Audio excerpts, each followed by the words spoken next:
এটি ফরিদপুরের নগরকান্দার আধুনিক পৌর ভবন। দীর্ঘ প্রতীক্ষার পর উদ্বোধন হয়েছিল গর্বের সাথে, কিন্তু উদ্বোধনের 4 বছর পেরিয়ে গেলেও সেখানে শুরু হয়নি কোনো সরকারি কার্যক্রম। 3,64,00,000 টাকা ব্যয়ে নির্মিত সেই ভবন আজ পড়ে আছে তালাবদ্ধ ও পরিত্যক্ত। অন্যদিকে জরাজীর্ণ এক ডাকবাংলোতে চলছে পৌরসভার দাপ্তরিক কাজ।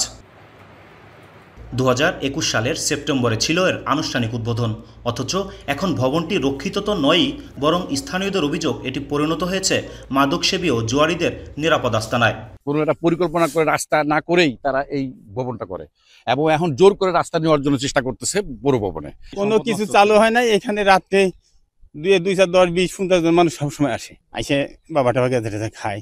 বিগত 4 বছর আগে আমাদের এই পৌর ভবনটা উদ্বোধন হয়েছে, কিন্তু আজ পর্যন্ত এই পৌর ভবনে কোনো সেবা আমরা পাচ্ছি না।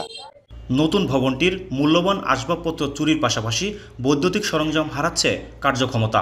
ভবন না থাকায় অফিস চলছে ঝুঁকিপূর্ণ ও জরাজীর্ণ ডাক বাংলোতে, যা প্রতিনিয়তই ঘটতে পারে বড় ধরনের দুর্ঘটনা। ভবনটি অনেক পুরাতন হয়, হয়তো অনেক জায়গায় ফাটল ধরছে, মাঝে মধ্যে উপর ছাদের থেকে ইট সুরকি এগুলো মাথার উপরে এসে বিভিন্ন জায়গায় পড়ে। আবার বৃষ্টি বেশি নামলেই ছাদে পানি আটকে ওখানে পানি আসতেছে, খাতাপত্রগুলো নষ্ট হয়ে যাচ্ছে। তাড়াতাড়ি করে যদি আমাদের নতুন ভবনে যেন যেতে পারি, তাহলে আমাদের চিন্তাটাও থাকে না, জনগণ এসে বসতেও পারে নিরিবিলি এবং মনের শান্তিতে আমরা তাদের সেবা দিতে পারি। বর্তমানে পৌর প্রশাসকের দায়িত্বে থাকা কর্মকর্তা বলছেন, নতুন ভবনটি চালুর প্রক্রিয়া শুরু হয়েছে। ওইখানে আমরা কার্যক্রম শুরু করব এবং ওই 2 রাস্তার চারপাশে যেটা সুন্দর পরিবেশে, সুন্দর মনোরম পরিবেশে সবাই যেন সেবা নিতে, পৌরসভা সেবা নিতে ওইখানে যেতে পারে, আমি সেই ব্যবস্থা করবো ইনশাআল্লাহ। একদিকে কোটি টাকার ভবন পড়ে আছে অচল, অপরদিকে জরাজীর্ণ ভবনে চলছে নগরকান্দা পৌরসভার কার্যক্রম। তবে এই ভবনটিতে দিন রাতে চলে অসামাজিক কার্যক্রম। এলাকাবাসীর দাবি, বিষয়টি খতিয়ে দেখে দ্রুত ব্যবস্থা গ্রহণের।